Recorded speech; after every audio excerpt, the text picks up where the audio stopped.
Ever found yourself saying, "I'll do it later," only to find later never comes? We've all been there, haven't we?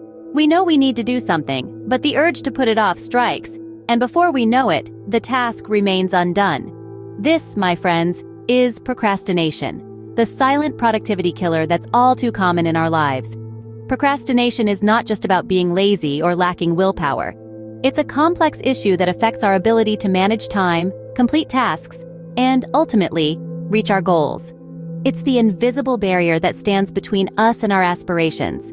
It's the sly enemy that whispers, "There's always tomorrow," making us delay tasks we could do today. And let's face it, it's a foe we've all wrestled with at some point in our lives. But here's the scary part. Procrastination doesn't just affect our productivity, it seeps into various aspects of our lives.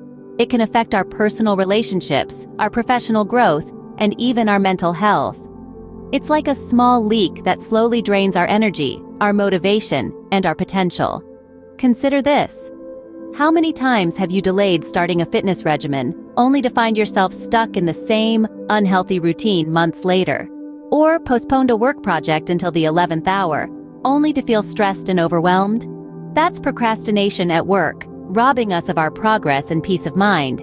And it's not just an individual problem. Procrastination is widespread, affecting people across ages, professions, and cultures. It's a global phenomenon, with studies showing that up to 20% of adults and 50% of students admit to regularly procrastinating. Despite its prevalence, procrastination is not invincible. Yes, it's a tough adversary, but it's one we can overcome. It requires awareness, strategy, and consistent effort. But I assure you, the fight is worth it. So, as we embark on this journey to reclaim our time and productivity from the clutches of procrastination, remember this. Procrastination might seem like a harmless delay, but it's a productivity killer that we must overcome. The first step to overcoming procrastination is recognizing when and why it happens. Yes, it's all about understanding the triggers. Let's delve into some of the most common ones. One of the biggest culprits is fear of failure. We tend to put off tasks because we're afraid we won't be able to complete them perfectly, or that the outcome won't be as we hope. This is a natural human instinct, but it's important to remember that failure is a part of life, and it's often through our mistakes that we learn the most. Next up is the feeling of being overwhelmed. When we have a mountain of tasks or a particularly large project, it can seem impossible to know where to start. This can lead us to avoid starting altogether. But remember, every journey begins with a single step, and breaking tasks down into manageable chunks can make them seem less daunting. Then, there's perfectionism. This is the desire to do everything perfectly, which can lead to an inability to start or complete tasks. Perfectionism can be paralyzing, but it's crucial to understand that progress is more important than perfection. It's better to complete a task imperfectly than not to start it at all. Lastly, we have a lack of motivation. Sometimes we simply don't feel like doing something, and that's okay. It's normal to have off days, but when this becomes a pattern, it's a sign that something needs to change. Finding ways to stay motivated, like setting clear goals or finding a passion project, can help keep procrastination at bay. Understanding these triggers is not about blaming ourselves, but about gaining insight into our behaviors. By being aware of why we procrastinate, we can start to identify when we're likely to do so. This awareness is a powerful tool in our fight against procrastination. By identifying your procrastination triggers, you're one step closer to conquering this habit. Stay tuned as we continue to explore strategies to overcome procrastination in the next scene. After all, knowledge is power, and with this power, you're well on your way to becoming a master of productivity. Once we know our triggers, we can create strategies to counteract them. Imagine a chess match against an opponent you've played before. You know their moves, their tendencies, their strategies. So, you devise a plan to counteract them. Now, let's apply this to procrastination. Let's introduce the idea of a task management system. Picture this, a wall of sticky notes, each representing a task. It's overwhelming, right? But what if we break those tasks into smaller, manageable chunks?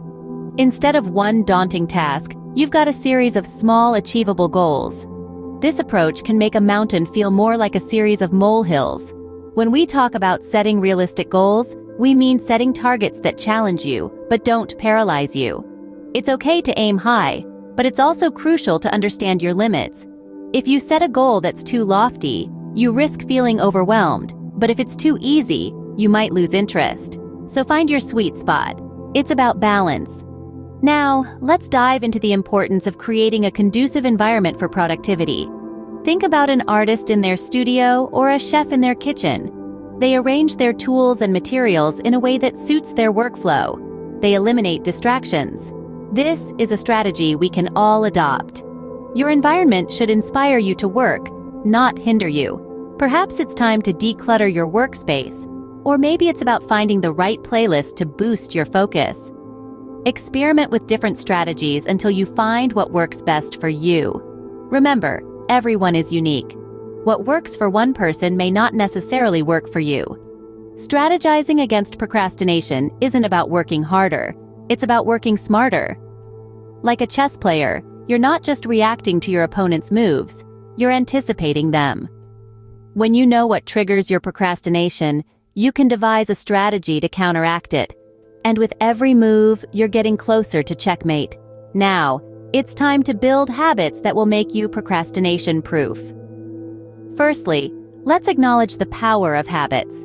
They are the silent architects of our lives, shaping our routines, molding our behaviors, and ultimately, determining our productivity.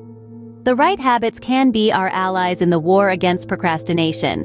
Consider maintaining a regular sleep schedule. Our bodies thrive on consistency. When you stick to a regular sleep schedule, you train your body to wake up and fall asleep at roughly the same times each day. This consistency can help improve your sleep quality, which in turn can boost your energy levels and your ability to focus during the day.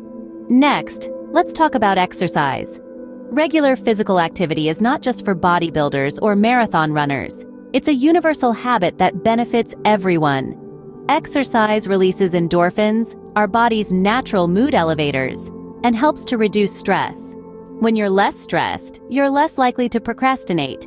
So whether it's a brisk walk in the park, an intense gym session, or a calming yoga practice, find a physical activity that you enjoy and make it a regular part of your routine. Now, onto the importance of taking regular breaks. While it may seem counterintuitive, stepping away from your work can actually boost productivity. These breaks give your brain a chance to rest and recharge, allowing you to return to your tasks with renewed vigor and a fresh perspective. So, don't feel guilty about taking a short break every hour or so. It's a productivity booster. Finally, let's discuss the 2-minute rule. If a task takes less than 2 minutes to complete, do it immediately. This simple rule can help you tackle small tasks right away, preventing them from piling up and becoming overwhelming sources of procrastination. Building procrastination-proof habits is a gradual process, but it's one that will pay off in the long run. Remember, the journey of 1,000 miles begins with a single step. So take that step today and start building your procrastination-proof habits. It's time to stop planning and start doing. This is the essence of the power of immediate action. Often we find ourselves trapped in the endless cycle of planning, preparing, and organizing. But what we need to do is take action. Action is the antidote to procrastination. It's the driving force that propels us towards our goals, breaking the chains of delay and indecision. Imagine having a task on your to-do list. You keep pushing it off, telling yourself you'll do it later. But later keeps getting postponed, and the task remains incomplete. Now imagine taking immediate action on that task. You dive in, tackle it head-on, and before you know it, it's done. How does that make you feel? Empowered, accomplished, and motivated, right? That's the power of immediate action. Taking immediate action doesn't mean you have to complete a task all at once. It means starting, making progress, no matter how small. Because once you start, you create momentum. And momentum is a powerful ally against procrastination. It keeps you moving, keeps you engaged, and before you know it, that daunting task isn't so daunting anymore. Taking immediate action also allows you to experience the satisfaction of completion. There's a certain thrill in crossing off a task from your to-do list. It's a tangible evidence of your progress, a testament to your ability to overcome procrastination. And that feeling of accomplishment? It's highly addictive. It motivates you to take on the next task and the next, propelling you forward in your journey towards your goals. So the next time you find yourself pushing off a task, remember the power of immediate action. Dive in, start, make progress. Experience the thrill of completion and let it fuel your motivation. Remember, the journey of 1,000 miles begins with a single step. So take that step now.